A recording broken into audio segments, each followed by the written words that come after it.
the reality and the record from Madman of Freedom Square, in a bustling refugee reception center where people from war-torn countries seek solace and safety.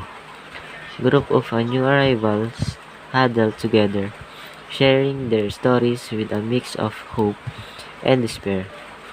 Among them is an Araki man, haunted by memories that have brought him to this point. When called upon by an immigration officer to recount his tale, the man makes a deep breath and begins his harrowing narrative.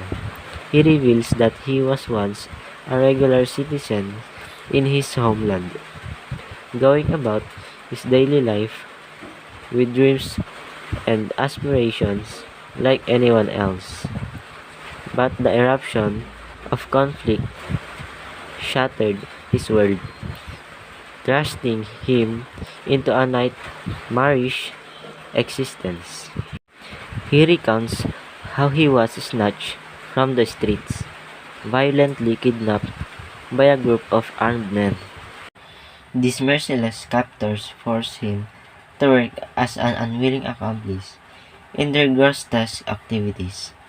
In chilling twists of fate, he found himself driving an ambulance transporting served heads grim trophies of the group's brutality.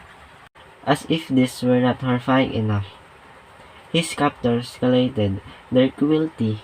They captured him, holding him captive in an unknown location. Threats and coercion led him to act in a propaganda video, spreading message he despised. The weight of guilt and shame gnawed at his soul, even as he struggled to survive. But the nightmare was far from over. Fate played its hand once again as he was sold to a different militant group. This new captor held him captive in a desolate village, devoid of any sign of humanity or compassion. There, he endured starvation, physical abuse, and relentless humiliation at the hands of his tormentors. In the midst of the darkness, he clung to his faith, finding solace and strength in his belief. His unwavering devotion provided a glimmer of hope in the face of unimaginable adversity. Additionally, he drew a strength from the memory of a wise and philosophical professor he once knew. The professor's teaching echoed in his mind, reminding him of the power of resilience and the potential for a brighter future.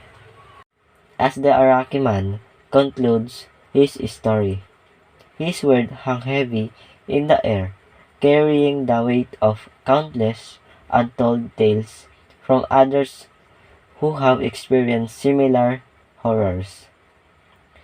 The officer, deeply moved by the man's account, realized that these stories, both shared and looked away, are a statement to the indomitable spirit of humanity, seeking refuge and a chance to rebuild in the face of unspeakable trauma.